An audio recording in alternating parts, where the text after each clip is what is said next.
Douglas Bader was born in St. John's Wood, London on the 21st of February 1910 and spent the early years of his life in India before returning to the United Kingdom. His uncle was adjutant to the Royal Air Force College at Cranwell, and at the age of 11, Bader decided that he would join the RAF. 7 years later, he won a scholarship to Cranwell, graduating in 1930. He was a keen sportsman, representing the college at rugby, shooting, hockey, athletics, boxing, and cricket. The college journal reported a boxing match in which Bader, in his usual no-time-to-spare manner, went straight at his opponent and knocked him out with 2 very hard rights. He took about the same time as he did last year and is a very dangerous man to meet. From Cranwell, Bader was posted to No. 23 Squadron at Kenley, flying the Gloucester Gamecock. He developed a talent for aerobatics and in 1931 performed in the RAF display at Hendon.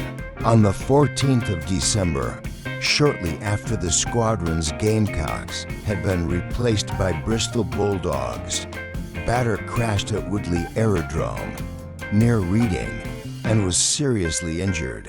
His right leg was amputated that day, and the left a few days later, although he was able to demonstrate that he could meet the RAF's demanding requirements.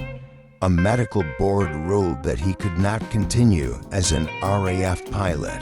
He left the RAF in 1933 and joined the aviation department of the Asiatic Petroleum Company, soon to become part of Shell. In the summer of 1939, Bader, aware that war was inevitable, set out to rejoin the RAF. No 242 Squadron's aircraft carried a cartoon showing a boot marked 240 to kicking Hitler. He easily passed tests at the Central Flying School and then undertook a refresher course before joining No.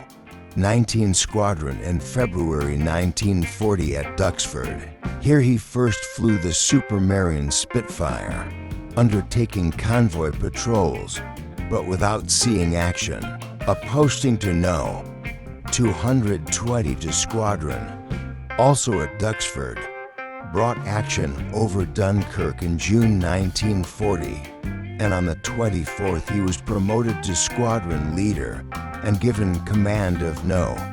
240 to Squadron at Coltishall. The squadron had suffered heavy casualties in the Battle of France and morale was low. Bader immediately transformed his unit, concentrating on improving his pilots' flying, teamwork, and confidence. The squadron's first major success came on the 30th of August when they claimed 12 enemy aircraft, of which Bader shot down 2. The squadron's first major success came on the 30th of August when they claimed 12 enemy aircraft, of which Bader shot down 2. By the end of 1940, Bader's squadron had shot down 67 enemy aircraft, for the loss of only 5 pilots killed in action. In March 1941, Bader left 242 and was promoted to lead the fighter wing based at Tangmere. The RAF now mounted daylight raids on occupied Europe, with bombers escorted by large numbers of fighters to draw German fighters up to be attacked. Bader's score rose to 20 confirmed as destroyed plus 2 shared, but on the 8th of August, he was forced to bail out of his Spitfire. He recorded in his logbook shot down one Mi-109F and collided with another POW, but opinions vary, and a more recent investigation suggests that he may have been the victim of friendly fire. As Bader descended under his parachute, he noticed my right leg was no longer with me. The leather belt which attached it to my body had broken under the strain, and the leg, the Spitfire, and I had all parted company. This box contains an artificial leg for Wing Commander Bader RAF, prisoner of war. Please deliver to the following address. Commanding Officer, German Air Force, St. Omer Longness Airfield. He was knocked unconscious on landing and woke to find the German soldiers removing his parachute harness. Bader was taken to hospital in St. Omer. His missing right leg was recovered from the wrecked Spitfire, and as soon as it had been repaired, he made his first attempt to escape. A rope made of bed sheets enabled him to climb down from a window, but he was soon recaptured and sent to Offlag Vib at Warburg.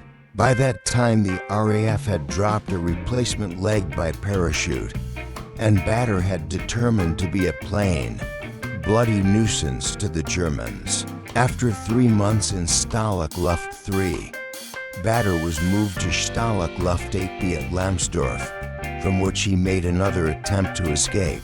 He and 4 others joined a working party outside the camp, intending to make their way towards the Polish border. The alarm was raised when a Luftwaffe officer called at Lambsdorff to visit Bader, and he was found to be missing. Christmas Card from Kolditz was arrested and returned to Lambsdorff. A few days later, Bader was transferred to Kolditz Castle, Offlag IVC. With typical boldness, he told the Germans that he expected to travel first class and be accompanied by a batman and an officer of equal rank. Kolditz was thought to be escape-proof, and Bader remained there, making life difficult for his captors until the camp was liberated on the 10th of April 1945. Much of Bader's time was devoted to encouraging those who had lost limbs. Many new amputees received unexpected visits or inspiring letters. In the course of a brief conversation, Bader brought hope to replace despair. A newspaper report of one visit quotes him as saying, "Don't listen to anyone who tells you that you can't do this or that. That's nonsense. Make up your mind you'll never use crutches or a stick, then have a go at everything. Never let them persuade you that things are too difficult or impossible.